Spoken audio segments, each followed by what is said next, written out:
सभी को class 10th जो सीबीएसई बोर्ड के स्टूडेंट हैं उनका केमिस्ट्री स्टार्ट किया है मैंने। और जो पहला चैप्टर हमारा है वो है केमिकल रिएक्शन। केमिकल रिएक्शन में लास्ट टाइम में मैंने आपको रिएक्शन की डिफिनीशन बताई थी और रिएक्शन को 2 पार्ट्स में मैंने बताया था डिवाइड किया गया है।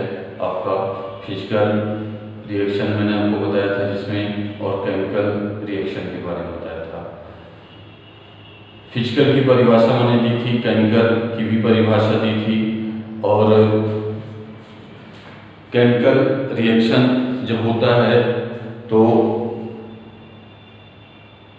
उससे रिलेटेड हमने एग्जाम्पल देखा था कि केमिकल जो हमारा रिएक्शन है उसके क्या क्या एग्जाम्पल होते हैं।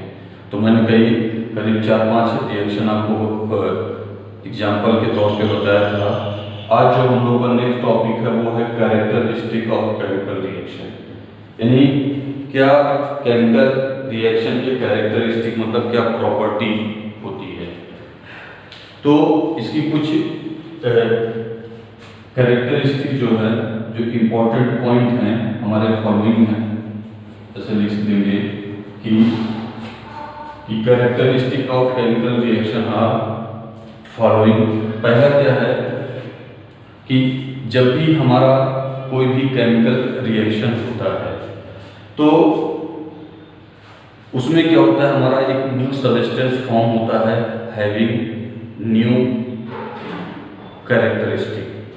यानी न्यू सब्सटेंस बनेगा और उसका क्या होगा, हैविंग न्यू कैरेक्टरिस्टिक या कह लीजिए having new property is form. तो पहला कैरेक्टरिस्टिक में आप लिख देंगे when a chemical reaction take place comma new substance formed having different property। ठीक, that is the first point। दूसरा क्या होगा, जब भी हमारा केमिकल रिएक्शन होगा उसमें क्या होगा, इन्वॉल्व गैस क्या होगी, हमारी बाहर निकलती है। तो ये केमिकल रिएक्शन में भी इन्वॉल्व विथ गैस। यानी पहला क्या हो सकता है कि इन ए केमिकल रिएक्शन, अगर कोई केमिकल रिएक्शन हो रहा है तो उसमें आप क्या देख सकते हैं, ये गैस में भी इवॉल्व, ये गैस में भी इवॉल्व। दूसरा क्या हो सकता है, इसमें हमारा प्रेसिपिटेट,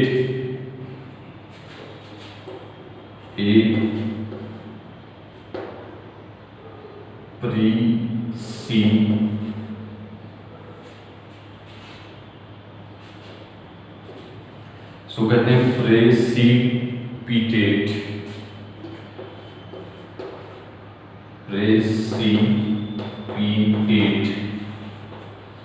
प्रेसिपिटेट का मतलब यह हुआ कि हमें जब कोई केमिकल रिएक्शन देखते हैं तो कभी क्या होता है कि जो भी हमारा कोनिकल फ्लक्स होगा, क्योंकि जो भी हम कभी भी रिएक्शन करवाते हैं तो हमें ट्यूब या कोनिकल फ्लक्स में हम मटेरियल को लेते हैं।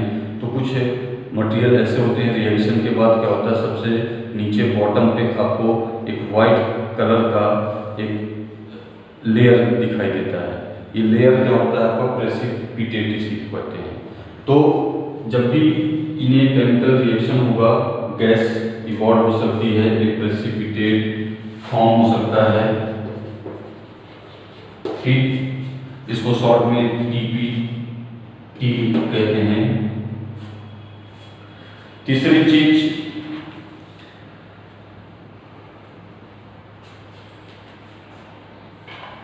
कि जब भी इसकी केमिकल रिएक्शन होगा तो केमिकल रिएक्शन में क्या हो सकता है कि कलर चेंज हो सकता है, यानी इन केमिकल चेंज कलर में भी चेंज।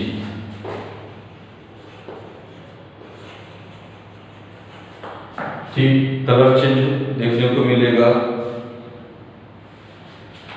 टेम्परेचर चेंज हो सकता है, टेम्परेचर में भी चेंज।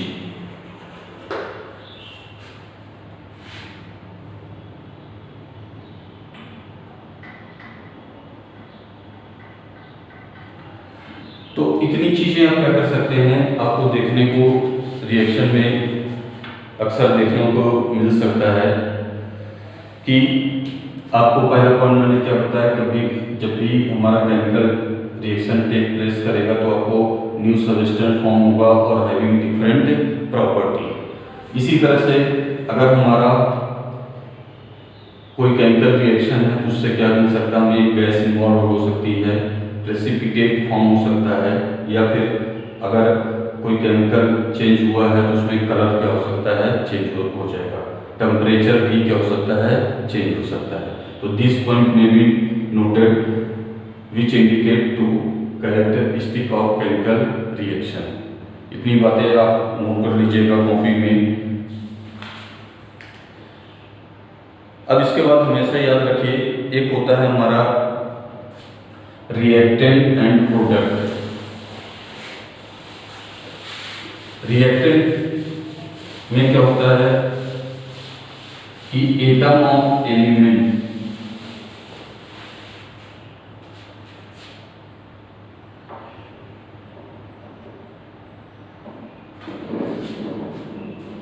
यानी जब भी हम किसी भी रिएक्टेंट का मतलब बिफोर रिएक्शन को हम क्या कहते हैं, रिएक्टेंट कहते हैं। यानी रिएक्शन से पहले जो भी है हमारे मटेरियल है वो हमारे क्या कहलाएंगे, रिएक्टेंट कहलाते हैं। और आफ्टर रिएक्शन जो हमें मिलेगा उसे कहते हैं product.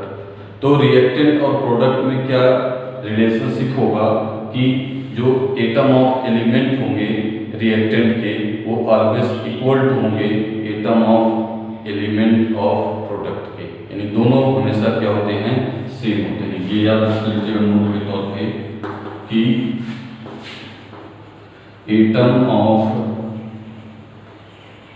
Element in reactant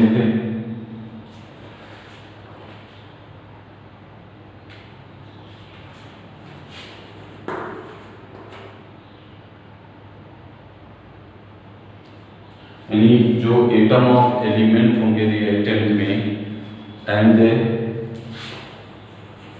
product remain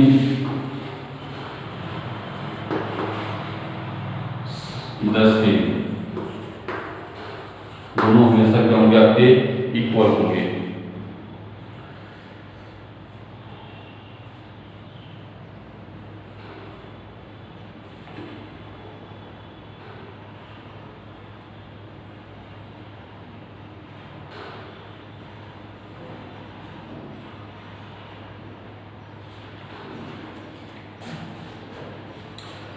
अब देखिए हमारा जैसा कि मैंने आपको बताया रिएक्टेंट और दूसरा हमारा क्या है, प्रोडक्ट।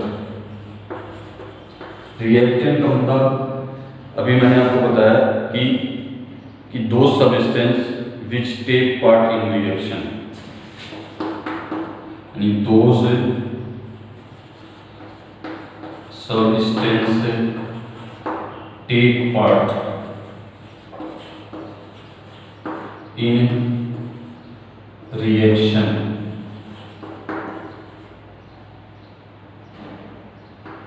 called reactant।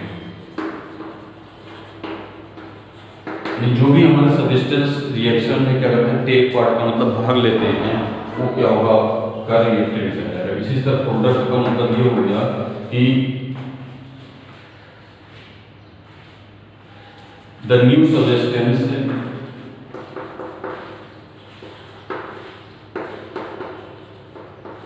which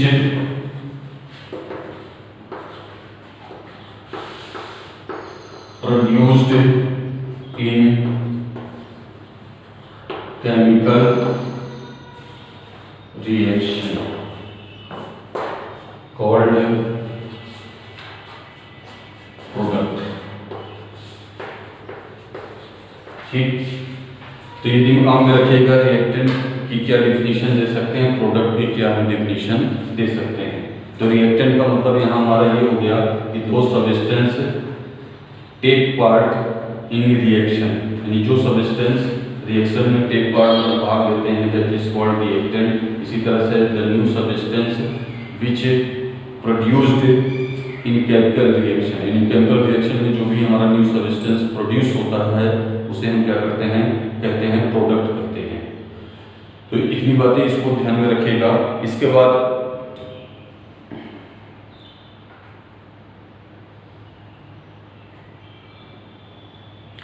जैसे अगर हम एक कोई एक्सपेरिमेंट करना चाहें जिसमें हम शो करना चाहें कि कैसे एक फिजिकल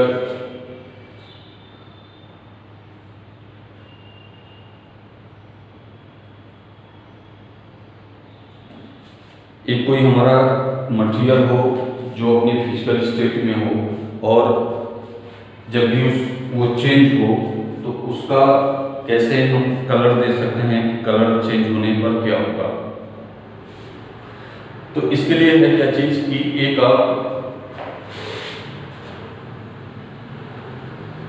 बर्नर लीजिए,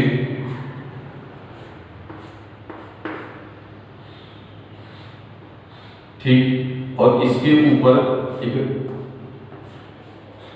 मैग्नीशियम का रिबन लीजिए, मैग्नीशियम रिबन,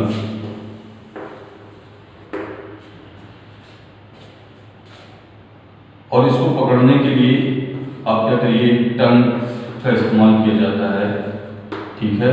उस टंग से इसको रिबन को पकड़िए और इसको फ्लेम के ऊपर क्या करिए, इसकी बर्निंग करिए।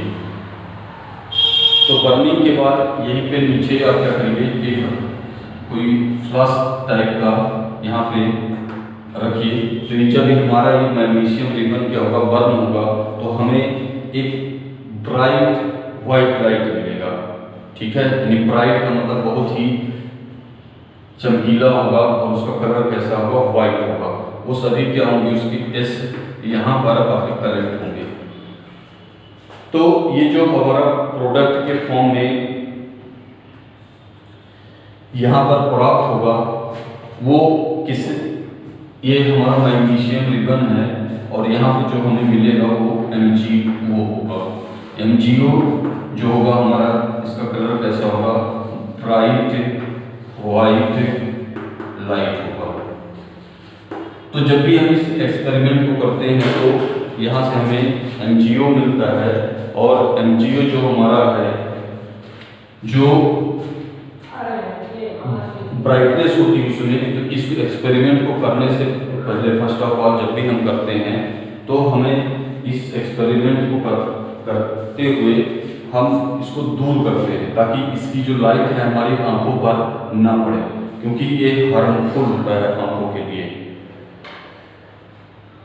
इससे क्या हो सकता है, जब हमारे लिए हार्मफुल होगा तो आंखों में क्या हो सकता है, दिक्कत हो सकती है। तो जब भी एक्सपेरिमेंट को इसको हम लोग MgO बनाना होता है, मैग्नीशियम ऑक्साइड, तो रिबन को, हमारा मैग्नीशियम रिबन को हम क्या करते हैं, फ्लेम पे गर्म करते हैं, तो धीरे धीरे जलते ये जलेगा और इसका ब्राइट वाइटनेस लाइट ऑब्टेन होगा। और इसको हमेशा एक्सपेरिमेंट को आँख से दूर करके करना चाहिए, क्योंकि हमें आंखों में दिक्कत हो सकती है। तो इस तरह से ये हमारा जो क्लास 10 के लिए दूसरा मतलब वीडियो है चैप्टर से रिलेटेड, इसको इतना आप लोग वॉच करिए और इसको नोट्स बना करके रखिए, क्योंकि यहाँ पर मैं लिख दे रहा हूँ। लिखने से क्या होगा कि आप नोट्स को बना सकते हैं और इसको बना करके पढ़िए अच्छे से, ताकि आगे कोई दिक्कत ना हो। कोई दिक्कत अगर आती है तो आप मुझे कॉल कर सकते हैं, नंबर आपके पास होगा और पूछ सकते हैं। चलिए, सभी क्लास 10th CBSE बोर्ड के स्टूडेंट को मेरी